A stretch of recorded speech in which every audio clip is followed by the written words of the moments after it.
What's up, friends? It's Friday. It's happy hour. We're going to talk Packers for the next hour. Thanks so much for being here. I'm your host, Andy Herman. You can follow me on Twitter at Andy Herman NFL.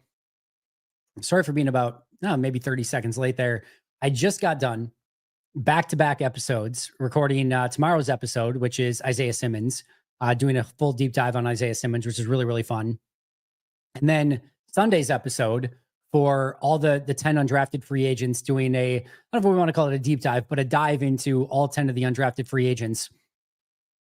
I feel like I'm a little bit dived out at the moment. I had to take like a quick break because I had these two big lights and this ring light just staring at me for about the last hour straight. And I'm like, oh my God, now I have another hour of this. So I'm excited about it. I'm excited for all your great questions as always, but I'm like, I need a quick second. I had to go get a granola bar, get myself a little Coke Zero action going, because I'm like, I might pass out on this Q&A if I don't get like a quick breather here. So sorry for the 30-second delay. We're good to go now. Like I said, I'm excited to get to all of your questions. And more importantly, thank you all for being here. And thank you for making it a very happy hour indeed. Let's kick things off right away with Ben Swanson. With Ben, I appreciate you for one, bringing great questions every single time. And you're always active on here, and I appreciate you a ton. But more importantly, for allowing me to start off with a simple question today. So thank you for that. This is a no-brainer for me. If Pittsburgh offers the third they got from Dallas for Romeo Doubs, I double-check the caller ID to make sure that I'm not getting called by Jeff Ulbricht's son and being pranked in some way, that I'm not going to end up on a TikTok, that this is actually legitimately the Pittsburgh Steelers that are calling me. I'm going to be like, hey, can I FaceTime you? I want to see Mike Tomlin on screen to make sure that I'm talking to the right person. But no, I would sprint to say yes and get that in as quickly as possible. You're just talking about like really good value for Romeo in that situation. You're talking about a top 100 pick next year for a player that you have 1 year of team control on. You've got a pretty good wide receiver depth chart at the moment. And even if things don't turn out, you can usually kind of find wide receivers, mid-season if you would need to. Again, I'm not saying that you want to go in that direction. I don't think anyone's offering a third round pick. I don't think anything underneath that is really of value. It's kind of the same conversation that we've had with Malik Willis, right? At some point, you have to recognize that in the long-term interest of the team, a third round pick with 4 years of team value is so incredibly worth it. And that you just have to take that over 1 year over team control, where again, you could lose Doubs to an injury tomorrow or another concussion. And now all of a sudden there's a serious issue there. I just think you have to take the value on that. But I don't think any team offers that, anything near that. I think it's probably more of like a fifth round pick. I think that you just keep him in tow, wait for the comp pick to come down the line if you can get that eventually, and let him play for the team and really round out that wide receiver room this year. Holy cow. My goodness. Dylan, thank you so incredibly much. That is incredibly kind of you. When and where is Mike Wall? Thanks for everything, Andy. Have a great weekend. Do something fun with your kids on me. That is very generous of you. So thank you so much for that, Dylan. We'll definitely get Mike Wall back on here in the near future. Probably not this upcoming week, but definitely want to get him on in the coming weeks here to just kind of talk all things offseason, talk about the draft picks that they got along the offensive line. So Mike, I'm sure will be on sooner rather than later. But yeah, we'll get to that, hopefully very, very soon. But I would probably pin that in for a couple weeks from now. But again, thank you so incredibly much. We'll definitely do so. And cannot thank you enough, Dylan, for all of your support over the years. I know you've been a member for a while, and I've always been really supportive of the channel. So very, very kind of you. Box Boy, thank you for being a member for 6 months. Where do you see the offense heading this season? Right in the direction they're supposed to be. No, I love what they've done this offseason offensively. It's such a frustrating aspect that Christian Watson, had that brutal injury to end last season. You would love to go into this season with a healthy Christian Watson, but overall, you look at this team as a whole. You start at quarterback on offense, and Jordan Love played surprisingly well statistically, considering how things sort of torpedoed at the end of the year, and considering just how banged up he was. All things considered, it was like statistically a solid season. If all of a sudden he gets back to playing the way that he was, which is the expectation, I think there's so much of a higher level for Jordan Love to play at than what he did a season ago. That to me should be a step in the right direction. At running back, not only do I think you got better run blockers up front, Josh Myers was a real liability as a run blocker. Actually pretty solid as a pass protector, like not a major issue, but a real liability as a run blocker. And I think that has the ability to be an upgrade that really helps Josh Jacobs. But also, you get Marshawn Lloyd back, somebody that I really think they had high hopes for this past season. He's now healthy. I think he's going to add an extra dimension to your running back room. At wide receiver, again, huge bummer that you lose Christian Watson for a chunk of time, but you have a lot of options. I do expect Dontavian Wicks and Jaden Reed both to play better in totality than what they did a season ago. Expect Doubs to mostly be what we've seen from Doubs the last few years, which is a good receiver, like a very good receiver. Expect him to be pretty status quo. And then you add in Matthew Golden. You add in Savion Williams as a really fun piece. And you even get guys like Mecole Hardman and some others on the roster that are going to be battling for spots.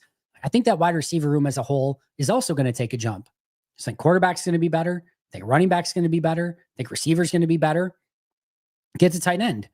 If you told me that there was a player on this team that took a jump from being a really good player to like a top 5 player at their position, probably one of 2 people, I would love to say Jordan Love. I think he's at least in that conversation, by the way. But the 2, I think, most obvious ones would be Tucker Kraft and Edgerrin Cooper.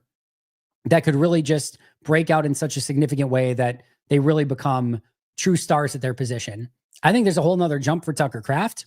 And I don't think we ever really saw a healthy Luke Musgrave last season. So if anyone's going to say hey, pause expectations for Luke Musgrave, it's probably going to be me. I think you want to take it a little bit easy with him just because we haven't really seen much out of him in 2 years. But if he can stay healthy, we know he works hard. We know he battles. We know he's really tough. I do think he can be better just based off of health, if nothing else, than he was a season ago. Heck, even if he was just what he was as a rookie, that was so much better than Luke Musgrave we got last year. Again, in large part due to health. So I think that position can be improved. And then offensive line, you stayed pretty healthy a season ago, but going from Josh Myers to Aaron Banks, I think is a pretty significant upgrade. And then you add in Jordan Morgan, who basically was not only a rookie, but hurt for a huge chunk. Even when he was in there, remember, he was still battling that injury issue. So I think he's going to be better. And now you add in a 2nd-round pick in Anthony Belton as well. And again, I think the big one going from Josh Myers to Aaron Banks is a massive upgrade. I can't get through any room in that entire offense that I don't expect to be better in 2025, barring injuries, of course. Quarterback should be better, running back, wide receiver, tight end, offensive line, every single one.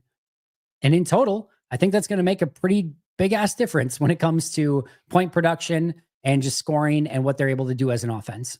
So I'm very excited to see what they can do. They've got a lot of playmakers, guys that you can get to the ball in their hands and they can do the heavy lifting.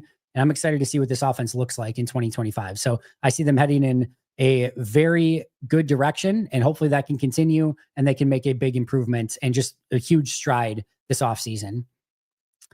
Spider Monkey's great question here. What do you think why do you think the Panthers let Clowney go? All right. So this is a really easy answer and it makes all the sense in the world. And, you just have to kind of put your GM hat on for a moment. Okay.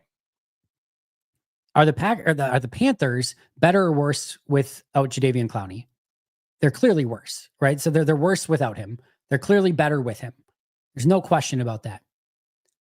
What you have to do as a general manager is be very cognizant of where you are as a team, what window you're in, when you're expected to be competitive, and how much that matters. For the Panthers, they basically Clowney on a 1-year deal, then, for this season, and then he was probably going to walk next offseason, and he had a significant amount of money. I think they saved like $8 million by releasing him. Okay. Jadeveon Clowney would have helped that team win some football games this year. It matters not one iota. I know, we all know, the Panthers know, their general manager knows, their fans know, the Panthers are not winning a Super Bowl this year. Hell, if the Panthers somehow found a way to make it into the playoff conversation, into a winning record conversation, that would be a pretty epic season for them. So you have Jadeveon Clowney, a veteran defensive end, on a, pretty significant contract in a window where you're not going to win it. So what's the point? Add in the fact that you go get 2 defensive ends in the 2nd and 3rd round in this past draft that are cheap, and that what do they need in order to get good? Playing time. Who's in the way of playing time? Jadeveon Clowney. Who's going to be good when you're hoping your window is going to be open? It's not going to be Jadeveon Clowney. He's not even going to be on the team. Princely Iminwellen, and then I believe it was Nick Scorton, I believe were the two defensive ends that they drafted. Those two, you're hoping are going to be in their prime when that window does open. But the only way to get them there is by giving them playing time. Not to mention, by saving the $8 million, you actually have carryover salary cap that goes into future years. So if you're the Panthers, there is literally zero advantage to keeping Jadeveon Clowney on that team right now, because he's not on a contract that is going to be worthwhile when you're trying to compete.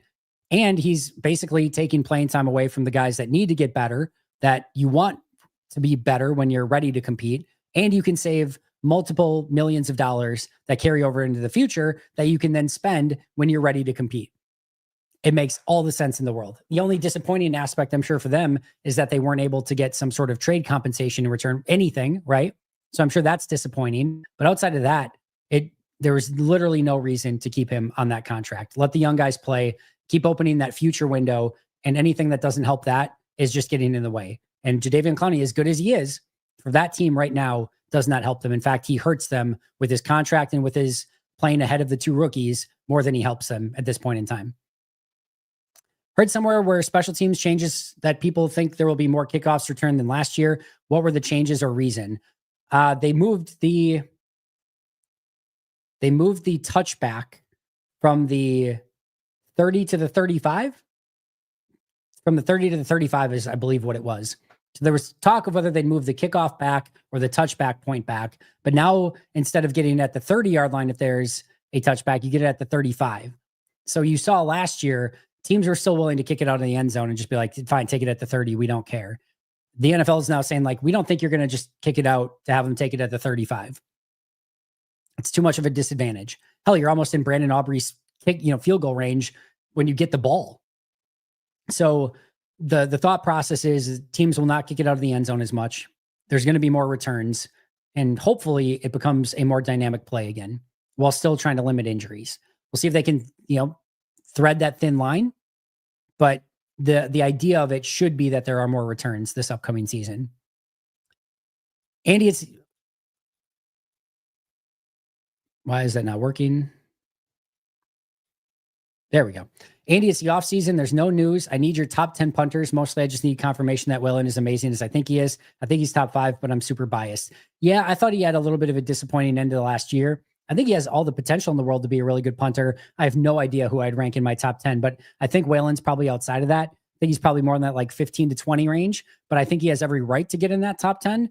It's tough to punt in Green Bay. You've got 8 outdoor games plus, and sometimes 9 outdoor games. And plus you got a game in Chicago. So you've got some disadvantageous situations when you're the Packers punter, but I think he can be better. I think he needs to be a little bit better than it was towards the end of last year, and hopefully he can just find a little bit more consistency. But I do like Daniel Whelan. Still very bullish on him. Just wouldn't put him quite in that top 5 to 10 conversation yet. Who's a player you think the Packers could secretly move on from this offseason, and who is a player you think the Packers will keep despite what fans think? The move on one would be Kingsley Enagbare. That would be one that I think is a possibility. Colby Wooden would be another one. I think those two are going to have to fight a little bit more for their roster spots. Wouldn't stun me if either are on the team. But I would say probably one of those two are going to have to fight. And then the other one's really easy for me. A player that I think the Packers will keep. So there's been a ton, and I mean a ton of conversation this offseason where everyone seems to be thinking that Jaire Alexander is not going to be a Green Bay Packer. I just want to say, from day one, I've never wavered.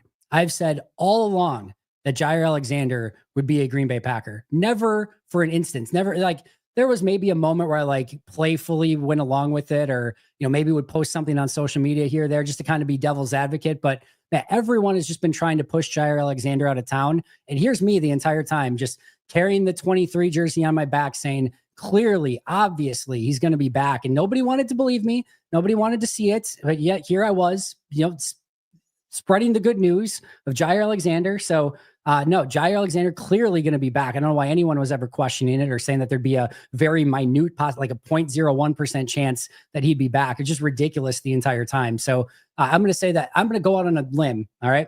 Nobody else is saying this. Nobody. I'm going to say Jaire Alexander is back in 2025. And, no matter what you hear elsewhere, he's clearly going to be back. So That's going to be my answer to that one.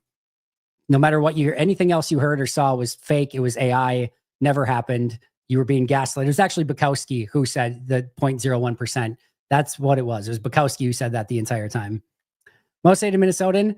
Obviously impossible to tell at this point, but after watching all the players we drafted, do you have a different opinion about it? Letter grade. Thanks for all the amazing content since the draft. No, I think this is a very classic Packers draft. It's maybe, I think Golden is really fun, right? But it's maybe after that, not the craziest, sexiest draft in the world, not the one that has you like drooling or being like, oh my God, clear A+ for Green Bay. I watch every single one of these players in great detail.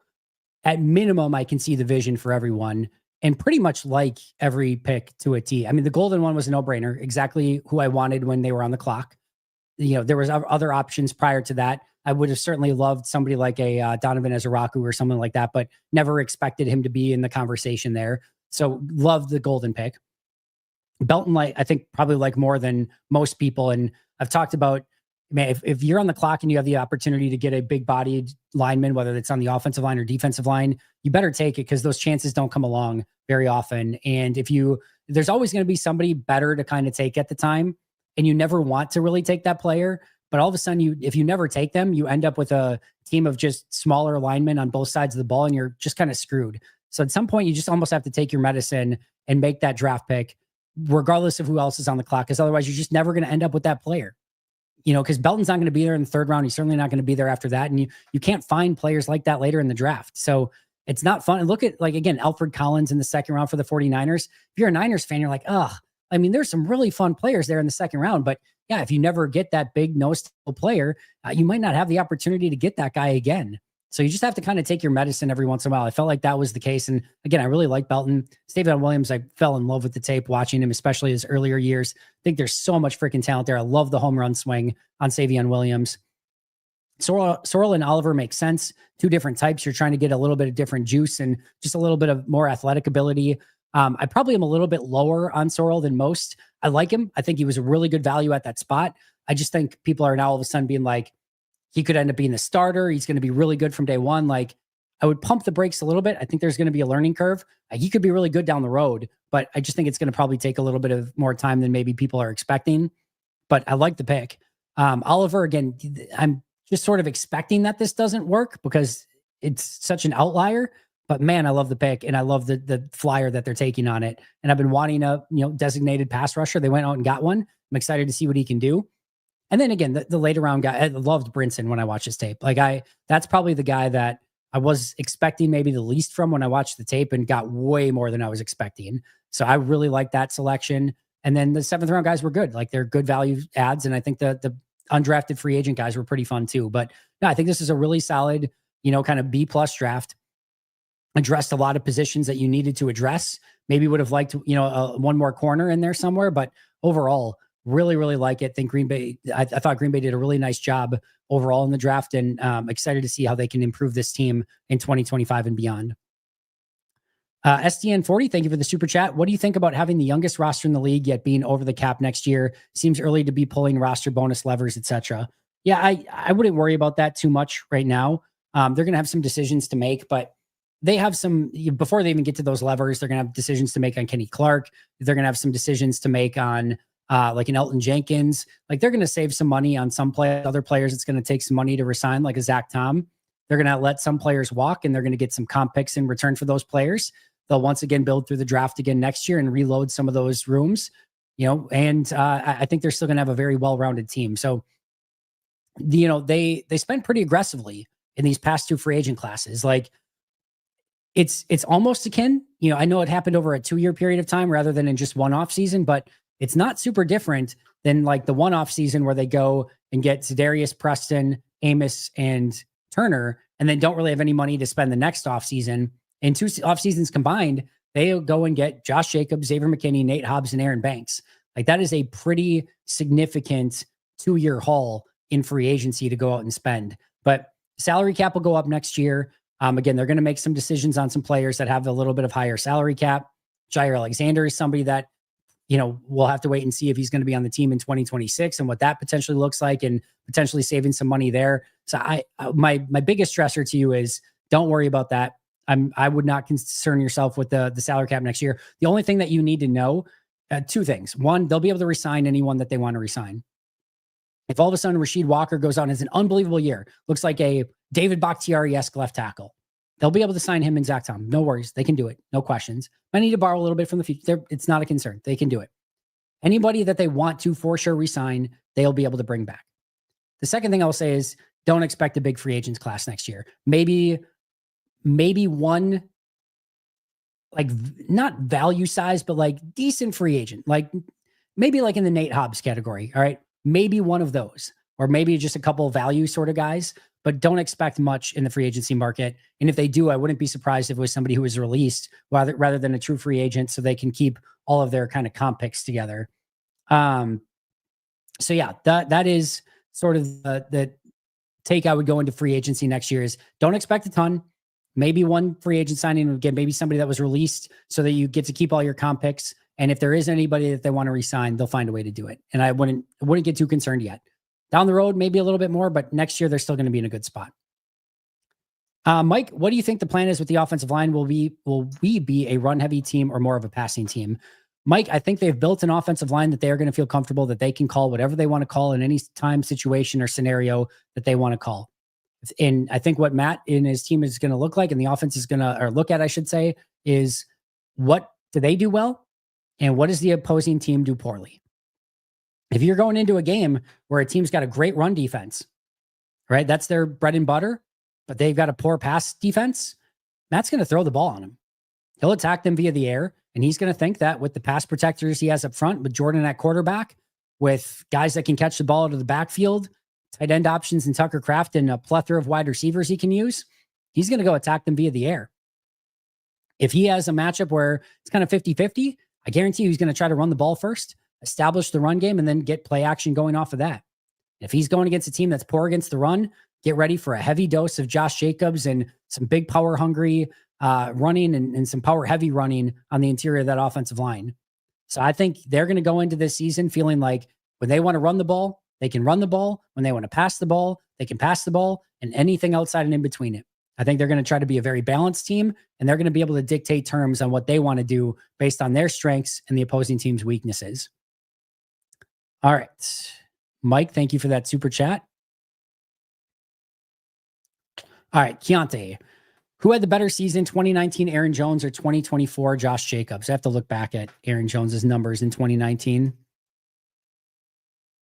So Jones in 2019, 236 carries, 1,084 yards, 16 touchdowns. That's a pretty good touchdown. Then another 3 receiving touchdowns. So he had a 19 touchdown season. What do you have? A 4.6 yards per attempt. Pretty good. 49 receptions, 474 yards, 9.7 yards per route. It's pretty good. What was Josh Jacobs last year? Jacobs, 301 carries, 1,329 yards, 15 touchdowns. He had 4.4 yards per attempt, 36 receptions, 342 and a touchdown. It's a great question. It's a really great question. So 1,329, only 1084, but 16 touchdowns to 11 touchdowns, similar receiving stats. Man, I don't know. Give me either of them in any season, and I will gladly take the productivity that both of them gave you. I'll go Jones ever so slightly, but man, Jacobs was awesome last year. And if you wanted to argue Jacobs, I would have no argument against it. Just feels and gut more than anything. But I'll go Jones ever so slightly, but you could make a very strong case for Josh Jacobs as well. When do you think you'll be getting to grading every play from both Hobbs and Banks from last year? Would this be a post-OTA sort of thing? Yeah, so just finished up really my last tape that I need to do for all of the draft stuff, right? So just finished up all the undrafted free agents. Finished up watching Isaiah Simmons. So now what I will do, probably like in between stuff, and I'll have more time coming up during the days to kind of do this. I'll probably do Simmons and Hardman pretty quick because they both have very minimal snaps this past year. So I'll go grade Simmons and Hardman probably first and just finish those up really quick. Then I'll probably go and grade Hobbs, and then I'll go and grade Banks after that and get final grades from 2024. And then at some point over the course of the next 3 weeks or a month, however long that takes me to do it, kind of in between doing everything else, I'll put one episode together that shows the grades for those four and everything I kind of learned from the tape. I think I'll probably do it this way. Maybe I'll try to separate it out a little bit more. We'll see. But the grades from those, and then the grades of the players that left the team, and where kind of Green Bay, kind of sits as a net positive or net negative based on what they added in free agency, lost in free agency, and what you can kind of expect from that. I don't do it with draft picks because obviously grading draft picks is a totally different animal altogether. It's not what they're going to be in the NFL. So that's a less of a worthwhile exercise, but I will go through and grade all the free agents and what their grade was,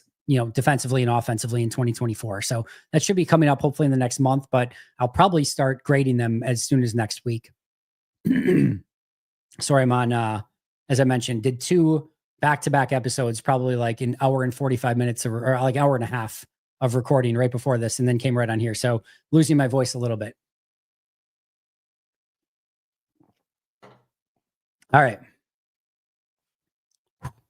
If Jordan goes and has a year somewhat in between 2023 and 2024 in terms of skill, do you start putting stuff on credit card to go all in, or do you keep trying to put options more open in the future? I think you continue as if Jordan's your starter and you're trying to win a Super Bowl with Jordan, but it wouldn't shock me if like at some point in 2026 or 2027, they took another lottery ticket at quarterback. I'm not talking first round, but something like second through fourth round. It wouldn't stun me. Like even next year, Malik Willis leaves. If Jordan doesn't play quite up to, like, Jordan's still solid, like he's going to win you games. But if they like really like somebody, like let's say this year, like they like Tyler Shough. Hopefully they didn't, but let's say they did. And like he was available for them in the second round, fell to him. And they're like, all right, we'll take Tyler Shough. We'll take a flyer on it, see what he can become. And if all of a sudden you hit the lottery ticket there, then maybe you have something down the road that you can make a decision on. So I think they would continue with status quo with maybe taking one flyer on somebody the next couple of years just to see if maybe, just maybe something hits and they can go with a cheaper quarterback that has some upside and maybe make that transition. But I don't think that would be their hope or their goal, but maybe just, again, some backup, because as I always like to say, GMs love to give themselves outs and options. You never want to leave yourself backed into a corner. It's always the worst place to be in. So at some point, if they start getting any inkling of like, hey, we think Jordan's good, but we don't know if he's ever going to be great, they'll start maybe looking at an option here or there of at least, again, some sort of lottery ticket that maybe could pay off down the road. What contracts are causing the cap spike for us next that force us over the cap? I can pull it up really quick here, but obviously you still got Elton Jenkins. It's got a pretty big cap. Obviously Jordan Love starts to go up pretty significantly. Let me just see if I can find.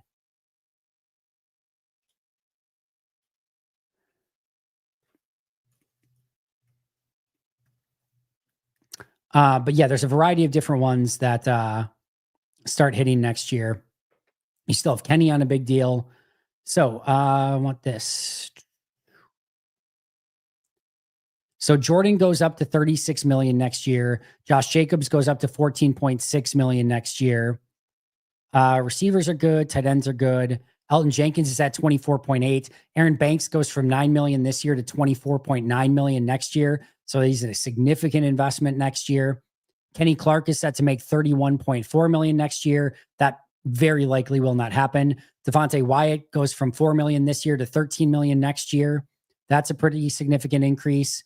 Rashawn Gary goes from 25 to 28. McDuffie actually goes up a couple million. Jaire is at 27 million next year. Xavier McKinney goes up to 19 million next year. Nate Hobbs goes from 6 million this year to 13 million next year. So those are the big ones that you're looking at. Even Brandon McMahon goes up a couple $1 million next year. So just start adding a few of those things up and you get to a pretty high cap pretty quick. Do you think Isaiah Simmons has a chance to get his career back on track in Green Bay? I wouldn't. I have a full deep dive coming on it tomorrow, so you can definitely check that out. But I think he can be a nice, maybe package player and depth piece on defense, but he's a core special teamer at this point. I wouldn't say it's impossible, but I think the things that have been question marks for him going all the way back to college are still question marks as of today. And I think there's some limitations to his game. Like, I don't expect him to have like a Devondre Campbell like breakout or like a Zach Bond breakout from this past year. But if he continues to play special teams the way that he has, he's going to have a real opportunity to just be like to play another like 5-6 years in his career in the NFL as a depth piece at linebacker and as a core special teams guy. So maybe that's not on track as like a first round pick, but hey, if you can be a decade-long guy in the NFL, you're still doing something right. And right now, if Simmons continues on the pace that he's on, he's going to have an opportunity to do that. It's good, Andy. Thanks for all the offseason content. If it weren't for Pack a Day, I'd have to watch Peter Bukowski. Hey, Peter does a great job. Him and I go back and forth, messing around every once in a while. But Peter's always great coming on the radio show. He's been on the podcast here. I've been on his podcast. I always enjoy my conversations with Pete. So it's not the worst thing in the world. And once you're done with Pack a Day and supporting us, make sure you go supporting all the great other Packers content over there, whether it's Locked On, whether it's Packs with Cheesehead, Cheesehead TV, Tom Grassi, etc. Go and support, the Draft Fellows podcast with Andrew and Kyle. Go out and make sure you're supporting all that great content as well, because every single person that I just mentioned does a really great job covering the team. Andy, how worried are you about edge death? Say if Gary tore his ACL, what would Goot do? Yeah, it'd be a problem. It'd be a big problem. I just think that entire room, defensive end, defensive tackle group needs to step up. Hopefully DeMarcus Covenant's got those guys ready to go and chomping at the bit. They're going to need more consistency. And if somebody like Gary would go down, even more important that LVN and Sorrell and, all these guys, Brenton Cox, et cetera, take a step in the right direction. The truth of the matter is you're probably just going to be worse off at that position. And it's going to take everyone stepping up a little bit and figuring out ways to still win football games. Nothing's ever going to be perfect. 2010 is such a great example of that. All the talent that they lost in 2010 heading into the Super Bowl, heck, even losing Charles Woodson in the Super Bowl in and of itself. There's so many injuries that year. Guys just kept stepping up. You kept playing good football and finding ways to win. And that's what you need to do. So it would just be overcoming it, finding ways to overcome that adversity. And hopefully guys like LVN, Brenton Cox, et cetera, Devontae Wyatt are really ready to step up and take that leap in 2025 and beyond. All right. Randy, watching Aaron Hernandez highlights. This is no disrespect to Tucker Kraft, but I think Aaron Hernandez was a step better as a athlete / wide receiver than Tucker Kraft. I will admit it's been a hot second since I've watched any of Aaron Hernandez for obvious reasons, but he was a dynamic receiving tight end. I mean, he was basically a true legitimate wide receiver in a tight end's body. He was a very special piece as a player and a very special a-hole as a person, which goes without saying. So, unfortunate that his life took that path because he was an incredible football player, but unfortunately a very garbage human being, to say the least. Could you see us trading Walker or any of our O-line this year? No. Nope. Absolutely not. Again, I don't want to get into percentage chances, but I just never think, again, if you can't live in both worlds where you want Green Bay to compete this year and also want them to trade away offensive linemen. I'm talking out of both ends of my mouth because I just said with Doubs, there's a price and things like that. Like, I just think offensive linemen are so insanely hard to find. You have them, you hold on to them like gold. You don't let them go. And I just think it gives you more options as you look into next offseason. You don't know what Jordan Morgan or Anthony Belton are going to become yet. I just don't think there's anywhere near the depth that you want if you start trading away Sean Ryan or Rasheed Walker or anyone else. So I am firmly against it. I would not do it. Of course, there's always a price. If somebody's offering something crazy, then you take it. But I'm going to go right after that. And then, let's say I got something insane. Let's just say an insane, somebody offered a first-round pick for Rasheed Walker. Okay, awesome. I can't say no to that. I will take your first-round pick for Rasheed Walker. And again, I'm being very above and beyond facetious here, but you take that. But then immediately what I'm doing is canvassing the league and seeing what third or second or fourth round pick I can trade for an offensive lineman that's going to give me a similar depth piece that I lost, and basically just say, I'll take a little bit of a hit at offensive tackle, but I'm going to go from a third round pick to a first round pick, if you see what I'm saying here. So yes, I'll take the deal, but then I'm going to immediately go shopping and see if I can find another offensive lineman that's maybe not quite as good, but at least can give me some depth, because again, you just cannot find enough of those guys. Can someone confirm Savion is 6'4", 220? Dude moves like a 5'9" guy. Can't wait to see him on our offense. Yeah, he is a very, very fun player. Just to give you the full, I think you're kind of saying it in jest here, but to give you the full RAS measurements here, Savion officially, where did it go here? Weird. Oh, that's right. He didn't have an RAS score. That's right. But he was officially 6'3", and and basically a little over 6'3.5", and 222 pounds was the official height and weight at the combine for Savion Williams. But yes, his movement skills are beyond ridiculous, and he moves like somebody much smaller than his stature. It is really, really crazy to watch on tape. All right.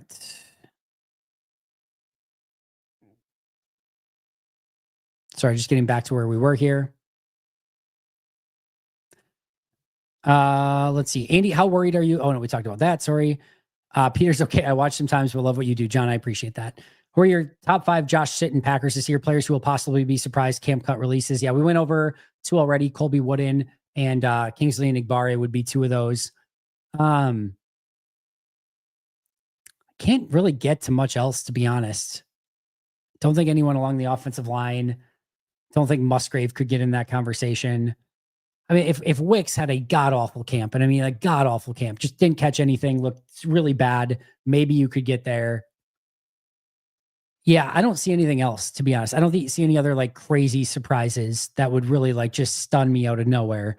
I think Enigbari and Colby Wooden are the 2 that kind of have to probably step it up and really kind of earn their contracts. Maybe Carl Brooks could get in that conversation as well, but those would probably be my top answers. I don't think anything else super stunning from a cut standpoint. Here to take my victory lap on the El Gersma scouting report before we even heard he was a 30 visit. I pegged him as a UDFA target and looked like it may happen. Nice job, John. Well done. Kudos to you. By the way, I just subscribed to Pack-A-Day on my kids' work YouTube accounts. Everyone should go do that. Thank you, John. It's very, very kind of you. I remember towards the end of the season, you predicted Love would throw 3 or less picks. I think with 6 games left, and you ended up being correct, but the offense definitely looked off. I'll take any wins I can get, Kenny. So thank you for that, reminding me that I had that one correct, I guess. But yes, the offense did look very much off. Do I think the Packers need a little bit of a gunslinger, Jordan Love, to operate at full speed like they did during the end of 2023? I just think he needs to play healthy and with confidence. I think there's a little bit of him needing to find that sweet spot between gunslinger and taking care of the ball. I think there was a period at the beginning of last year, too much gunslinger. I think some of the injury stuff really played into that. I think at the end of last year, the second half of the year, there was too much caution. I think he's got to find that sweet spot. I thought he found it at the end of 2023. I think he just has to find that again, but it's just good decision-making and playing with confidence. I really do believe he'll play that way in 2025. Did you see Kentley Platte is adding more detailed positions? Very cool. Unfortunately, the nose tackle one isn't working yet. That's the position RAS underrates, in my opinion. I did see that. I'm very excited for both of those things. What do you think about having the youngest route? Oh, we don't win over that. Did see Dillard to the 49ers. I think he's going to have to really battle to make the team over there, but interesting signing for them. Don't think it's a loss for Green Bay. Chicago has all the hope and the Pope in the world now that the Pope, there you go, that the Pope is from there. Crazy the amount of Bears-related Pope memes and comments that came out yesterday. Going to hurt so much when they fail miserably. Listen, Packers won the Super Bowl with a Chicago Bears fan in the presidency. Imagine what they can do with a Chicago Bears fan as the Pope. So Charles Woods, I guess in this case, Xavier McKinney can make the speech of like, hey, the Pope doesn't want to come see us. We'll go see him. And then you can do the whole Super Bowl parade at the Vatican and do it that way. It's a little different than the president this time. What move this offseason has you the most excited?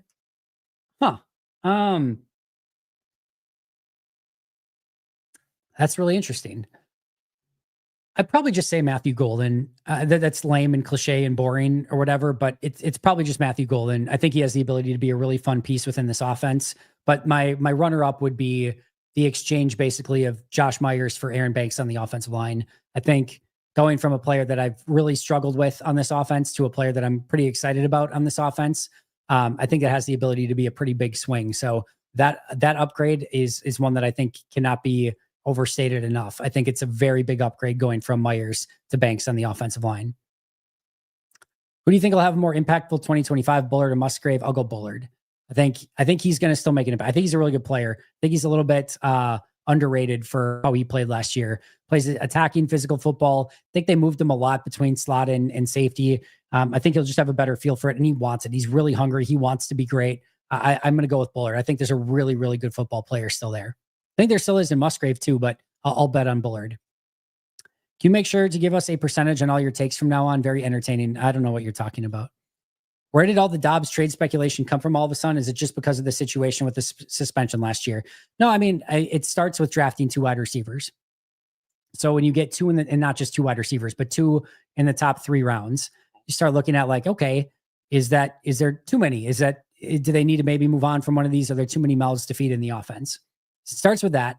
Then you get into the very clear and obvious distinction that, again, not that I want to put a percentage on anything here, but the very overwhelming chance is that Romeo Doubs is not going to be back in 2026. So you have 1 year left of Romeo Doubs. You could potentially get a comp pick, but you have a lot of guys that are set to get comp picks and you can only get awarded 4. So you could get something in return now. Plus, if you get something in return now, it's a 2026 pick rather than a 2027 comp pick. So you could potentially get more now in a trade than maybe a comp pick down the road. And you might not even get a comp pick down the road. The concussion issue probably plays a factor in it. The 1-game suspension last year plays a factor in it. The fact that you are going to get Christian Watson back at some point plays a factor into it. So you just kind of put all in the fact that he got the pay raise as well for the roster benefit, where if you're in the last year of your rookie contract and played a certain amount of snaps or percentage of snaps, you get a pay increase. Now he's getting paid a couple million more than he was supposed to under his initial rookie contract as well. So you just kind of piece all of it together and you can put a pretty strong argument together as to why they should consider it. There's a really strong argument to make just to keep him as well. And I lean a little bit more towards that side, but I can understand why people would at least consider it and maybe going in that direction. But I'm kind of Traeger on this one. It probably more expect him to just be back on the team. Joel Douglas time. Why do people have Justin Herbert as a lock top 10 quarterback, but say Jordan Love has to prove it? Love has statistically been a better quarterback these past 2 years. Yeah, I mean, I don't think for the most part, like I have some pretty strong takes on quarterbacks. I can't look you in the eye and say I've gone and watched every Justin Herbert, snap. So, I think we have ideas based on whether it's fantasy football or Madden or whatever the case may be of like where these quarterbacks rank. But I think there are precious few that have actually gone and watched the tape on all these guys. I would love to just do a pet project of watch every quarterback throw from this past year and just rank them from 1 to 32. I think it'd be a super fun exercise. Good luck finding the time with that. I mean, even if I didn't have anything going on, that's a massive time suck. So there's just not many people that have, really studied enough to make a real educated opinion on it other than I like this guy. Cool. All right. That works. You like that guy. I like this guy. And then you can battle back and forth for hours talking about it. But outside of some highlights and things like that, I don't think many people have gone and watched the tape. But I think Justin Herbert's a top 10 quarterback. But again, have I gone and watched every single snap of his? I certainly have not. So I'll stay or I'll plead the fifth on the topic. I don't know that I have a great definition of it, but off the top of my head, I would probably take Herbert over Love, but it's a really interesting conversation nonetheless. Maybe Pope can designate Walter Payton a miracle. Oh man, a lot of Pope memes coming up with Chicago in the near future. I see. Rank the 3-year windows 25-28 of our 4 NFC North teams.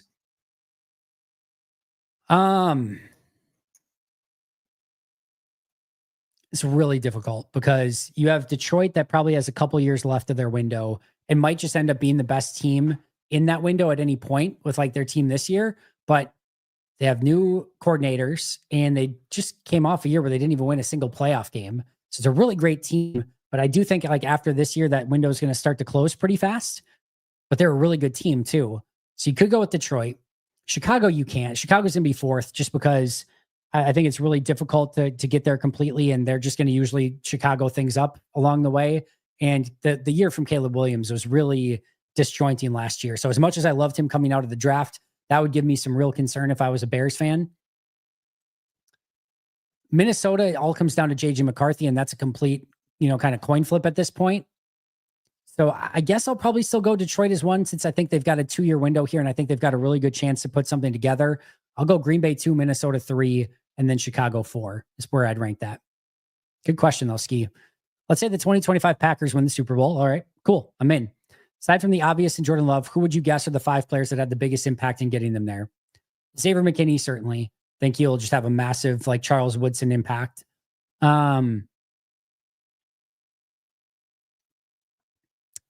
Honestly, Jaire Alexander, I would say that he probably had an all-pro sort of season, or at least like a really great, like stayed healthy and played unbelievable. Like you're going to need at least one really good corner, and he's the most obvious if he stays on the team. I would say he actually came back and had an unbelievable year. So I'm going to say McKinney, Alexander, Love.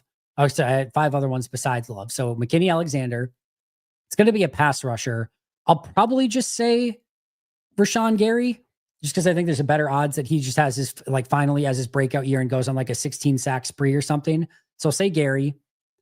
I'm going to actually say Matthew Golden and Rasheed Walker. I'm say Rasheed Walker, Matthew Golden, Jaire Alexander, Xavier McKinney, and Rashawn Gary had massive years where Xavier was like, again, like the Nick Collins / Charles Wood. Jaire was the near shutdown corner. Rashawn Gary had like a 15 sack season, just played out of his mind. Rasheed Walker was a fantastic left tackle protecting Jordan's blind side. And Matthew Golden came in right away and looked like, prime Greg Jennings and had that sort of impact right away. I'll say that was the 5 players that stepped up in a significant way. Top 3 chatters of all time, Dylan, and Dylan. Yeah, that was very, very kind of you, Dylan. Let's see. We talked over that one. What's the biggest area that we didn't improve enough this year that we will still be complaining about next year? I mean, it's going to be either run stopping defensive tackle, pass rush, or cornerback depth. Pick your one. And I trust Hafley to kind of work his way around all of those, but it's probably somewhere in that realm. Let's see. Carla, thank you so much for gifting 5 Pack-A-Day memberships. You've been unbelievable at that. So thank you so incredibly much. And hopefully 5 new people got some very fun memberships. Justin Herbert is a future Hall of Famer. He was handicapped with the worst coach in NFL history. I wanted the Chargers to take Love in 2020, but I'm very happy how it turned out. Jordan can also be a Hall of Famer. Go Pack Go. 2 very talented quarterbacks. No question about it. If Ja is back with our DB room, everyone is eating. Sergio, I tend to agree, as long as, what's the caveat? He stays healthy. That's the big one. Somebody today, I forget where it was.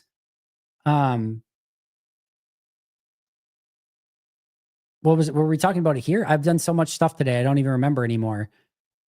Or maybe it was on the radio show today. I think we had a caller call in and was talking about Jaire.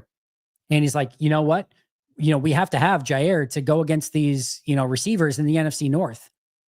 Jaire played 10 snaps against the NFC North last year, all while hurt, coming back too early in that Chicago game. He didn't play a single game against Detroit, didn't play a single game against Minnesota, played 1 game against Chicago, played 10 snaps, and was hurt during those 10 snaps. That was it. So yes, I would love that. I would love for him to come in and shut down or help shut down some of these NFC North wide receivers. But just because he's on the roster doesn't necessarily mean that's going to be the case. So just him being back is a piece of it, but him being back and healthy is another big piece of that as well. Do you think we as fans value picks more than most fans because of how Brian operates? This comes from Paul Farrington saying that George Pickens' trade was a steal for Dallas. Yeah, I don't think it's a steal for Dallas. I think this, like anything, there's a time and a place for both. I think depending on where you're at, you can really value draft picks and say, hey, we want to build this team up the right way. I think at other times there's a time to really value going and getting star players when the time is right. I think Brian's found a pretty good median for that and going and finding guys in free agency, but also continuing to build via the draft. But I think we maybe have a slightly greater appreciation for it. But I think for the most part, teams now really understand and appreciate the value of draft picks and what they mean to a franchise. They're just the lifeblood of the team overall. And you better do a good job drafting if you want to be a good team. An insane negotiation going on with Jaire. No question about it. D-line and corner rooms are very concerning. If Jaire returns, I think the corner room is would more than suffice for now. The D-line is not very deep. I think it's deep. It's just like how is the high-end talent? I think that's a little bit more of the question for me. Inexperience and low draft picks on the back end, likely 2 rookies of the 5. That's a fair assessment.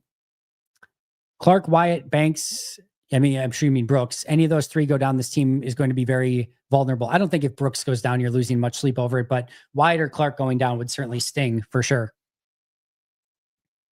If Pittsburgh wanted to get rid of him, was it really a steal? Yeah, it's a fair point.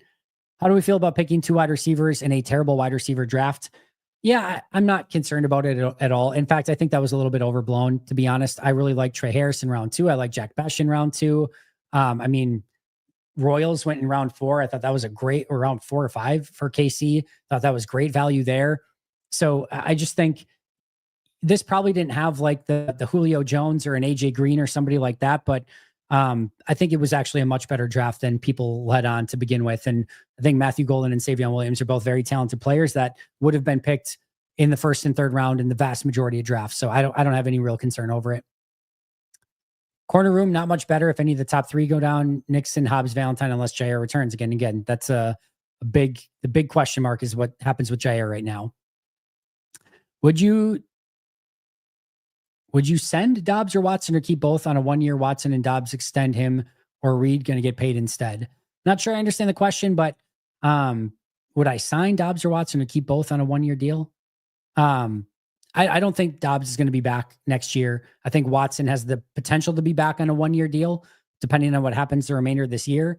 And then we'll see what happens with Jaden Reed this year and what kind of a potential contract for him would look like. And then, what Savion Williams and Matthew Golden look like as well. Of, do you just kind of keep churning that room with wide receivers and just kind of keep it cheap? There's an option there as well. Don't need Clowney with his bad knees. Fair. Understandable. The only person who's excited about Brenton Cox, he looked great at the end of the year. I just hope he continues to get snaps. I think he will. I think he's got a real chance. Let's see what he does with it. But I mean, I'm not like, oh my God, like they've got a stud here, but I think they've got a really nice rotational piece, and I expect him to take another jump this year. So I'm excited about him, just with a tempered expectations within that excitement. I do think the Lions have a very good chance of signing Clowney. Andy, never change how you do the channel. While the NFL film clips would certainly be a nice addition, the info you provide already is valuable on its own merit. Engine, I thank you for that. Appreciate the kind words. Cox and Mosby are going to battle for the 5th spot. I don't think Mosby's going to be really in that. Enigbare, likely the odd man out with the addition of the 2 rookies.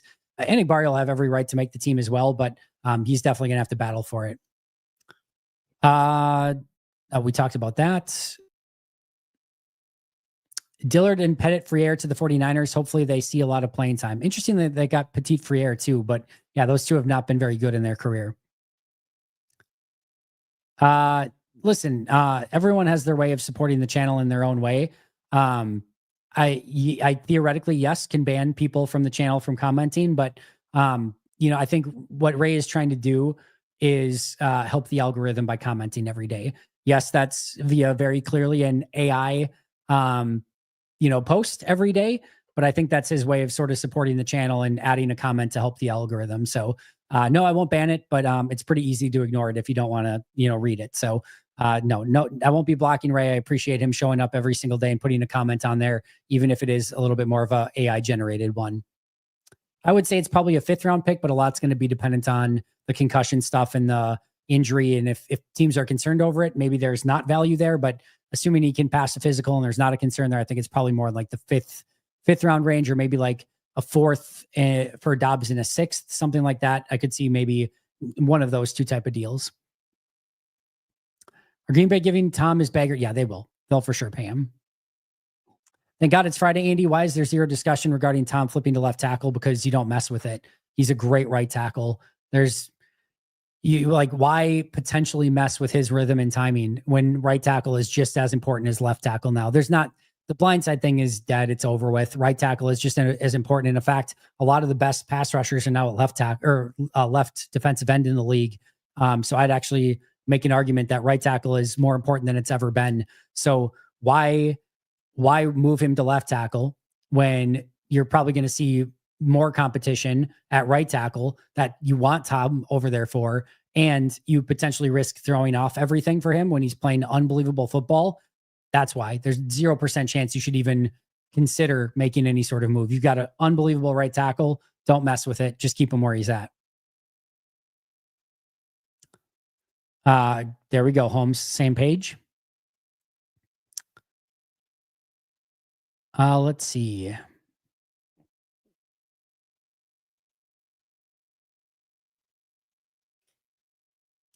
Also, they will get max 4 consolation or compensation picks, as well as the players you mentioned signed somewhere else. Correct. Just trying to see. There's a lot of in conversation here between everyone. So just trying to kind of comb through everything. I think we have the deepest wide receivers in the league. If they all step up, I don't know who can stop us. Only guy can, it's Love and Matt. I mean, yeah, you're going to have good play calling, good play design, and a good quarterback, but I don't have any concern over Jordan or Matt at the moment. I think we're going to see them both go out and have really big years with a really fun offense overall, and would very much expect this at minimum to be a top 10 offense.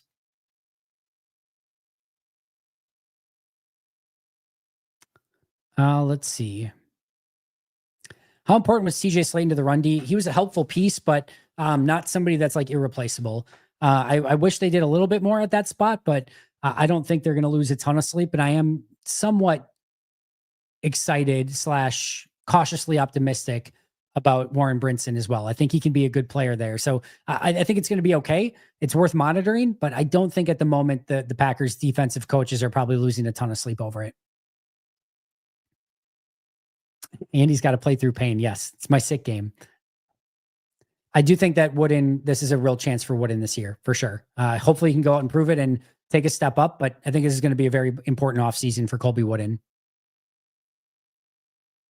I don't think they're going to trade Doubs engine, so I think we're in a good space there. And again, I think they like the receiver room, and if you're trusting Schrager, apparently they really like Doubs and where he's at right now and do not plan on moving him. So it seems to be pointing in that direction that they're going to keep him. I like Bullard as a safety. He's probably going to be a nickel corner this year, while also providing some depth at safety. But in the long term, I would generally say I like him at safety more. But Evan Williams and Xavier McKinney are patrolling those two spots for the foreseeable future. So got to figure out different ways to kind of get him on the field.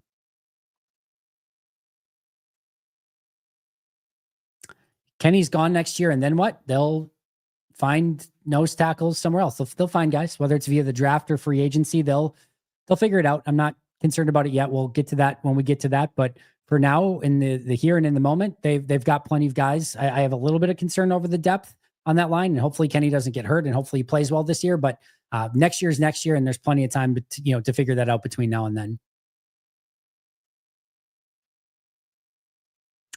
I don't totally agree with that. It depends on the hybrid guy. Like Deebo Samuel in his prime was a guy that legitimately could play wide receiver and running back, right? Christian McCaffrey was a guy who could play wide receiver or like play running back, but also split him out wide as a wide receiver. So I do think there are certain guys that can do it better than others, but sometimes it can mean that if you're, two positions, sometimes it means that you're none. But in this case, I do think Savion can actually be a legit wide receiver and then do some of the gadget stuff on top of it. Pete is a good egg. He just likes to rage bait on Twitter. Sometimes he likes conversation on Twitter, but no, he is good people. I always enjoy my conversations with Peter.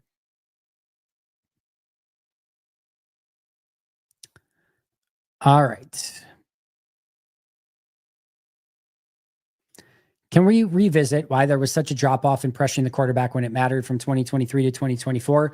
I know we switched to a 4-3, but rushing the quarterback is rushing the quarterback. Were we too high on our edges?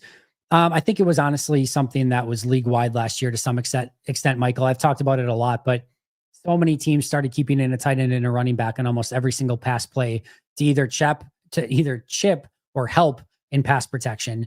And I've talked about this in detail, but all of a sudden you've got Rashawn Gary going up against a left tackle and a tight end. Tight end's going to come and either chip him or help on that block, and he's now got 4 hands on him through the course of that rush.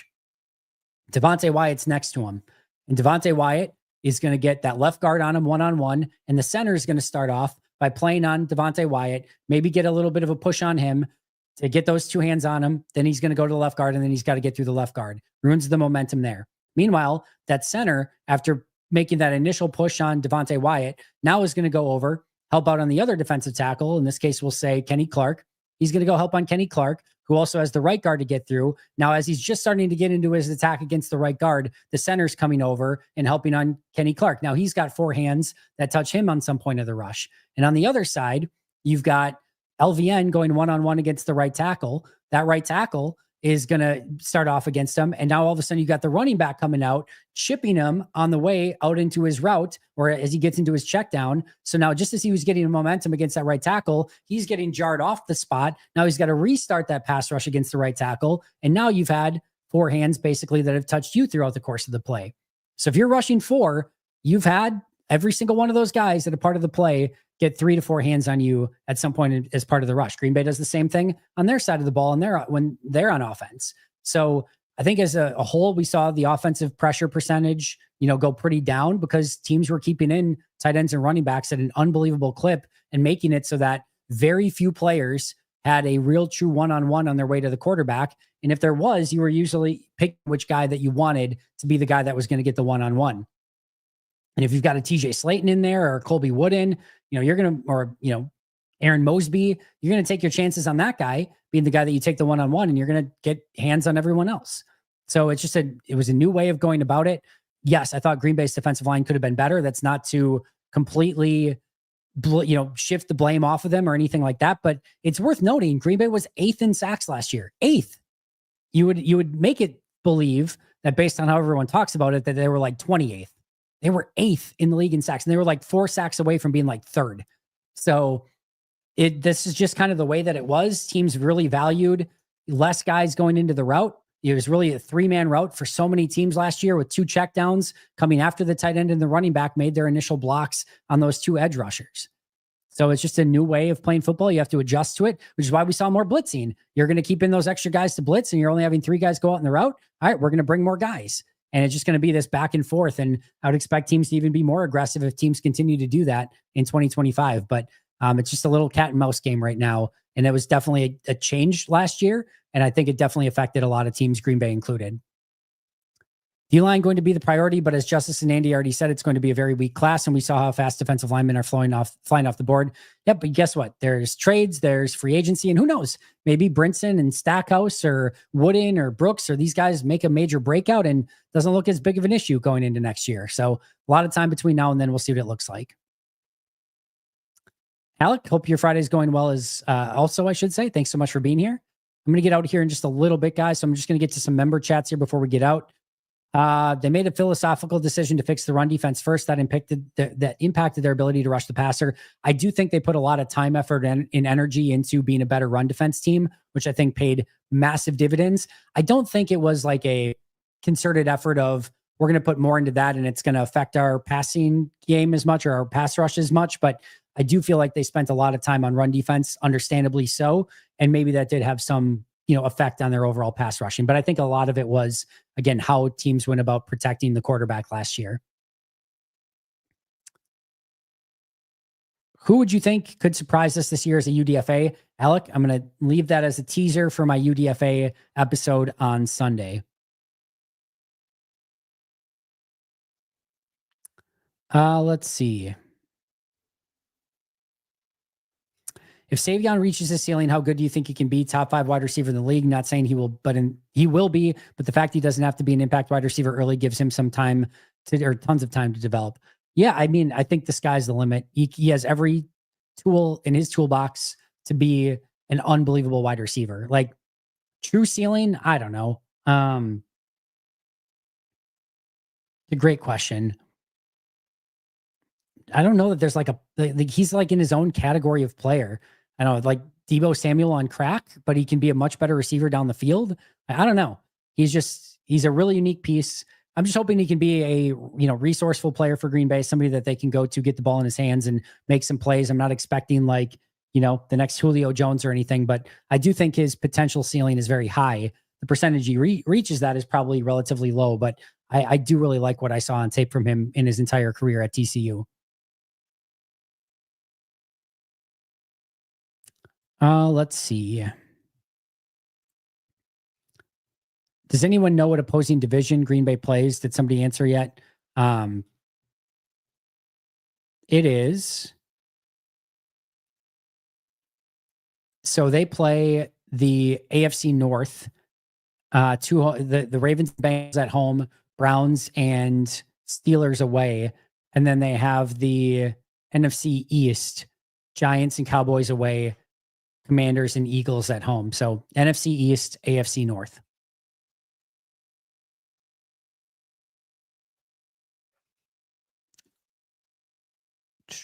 All right. Yep. Holmes has already had it covered.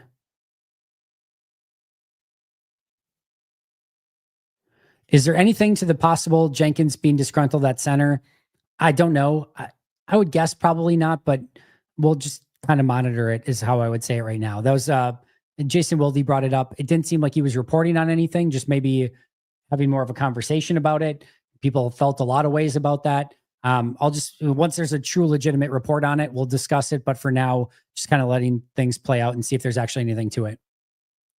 Hope your son is having a great soccer season, Andy. Thanks for all you do to keep us entertained and informed. It's been a rough start to the season. I'm not going to lie, Dave. It's been a bit of a struggle, but we've got 3 soccer games this weekend, hoping for a big turnaround. Jean-Marc, sorry, I missed this earlier. Just make sure I didn't miss any other ones. All right. Thank you for the super chats. If the defense performs better than last season, do you think we can retain Hafley? If not, do you think there is a replacement defensive coordinator in the building? I think they can, but he will be a very sought after head coaching candidate potentially as well, with a lot of interviews if they crush it on defense. And there's a good chance that they could lose him. What I'll add on top of that is, yes, I think guys like DeMarcus Covington at minimum would be in that conversation, but I think they would go well spread out in their search for a defensive coordinator and would not just leave it to one guy. I think they would bring in a lot of guys for interviews. No, nothing on the Hendrickson front. Would not expect him to be a Packer. Hope we keep Chris Brooks. I do like Chris Brooks. I think he's going to have a role on the team, can do a little bit of everything, but he's going to have to definitely earn it in camp for sure. They could have kept Slayton. I would not have done 7 per year, to be honest, for Slayton. I would not have gone in that direction, but yes, they absolutely could have done it. Oh, I don't know what part you were being sarcastic on, but sorry, Holmes, I missed that. All right. Think, guys, let's just get to Autumn here, and then I got to get out of here. Got done with work late, and sorry to have missed a lot of the chat, but happy Friday, and thanks for all your great content. Autumn, thanks so much for being here. Sorry you couldn't make it earlier, but appreciate you being here nonetheless. Hopefully you're able to go back and listen to the rest of it. I do have to get out of here, but I appreciate all the great questions today. Thank you for the super chats. An extra shout out to Dylan, by the way, for the $100 super chat. You're amazing, my friend. Appreciate you a ton. We'll be back here next week with a couple new live episodes, including our members Q&A, as well as I'm going to plan to do a schedule release episode on Wednesday night. And then, of course, our happy hour Q&A next Friday as well. See you guys very, very soon. We've got a lot of great episodes coming out, including Isaiah Simmons tomorrow and the undrafted free agent report on Sunday. So make sure to stick around for that. But until next time, and as always, enjoy your weekend and go Pack Go.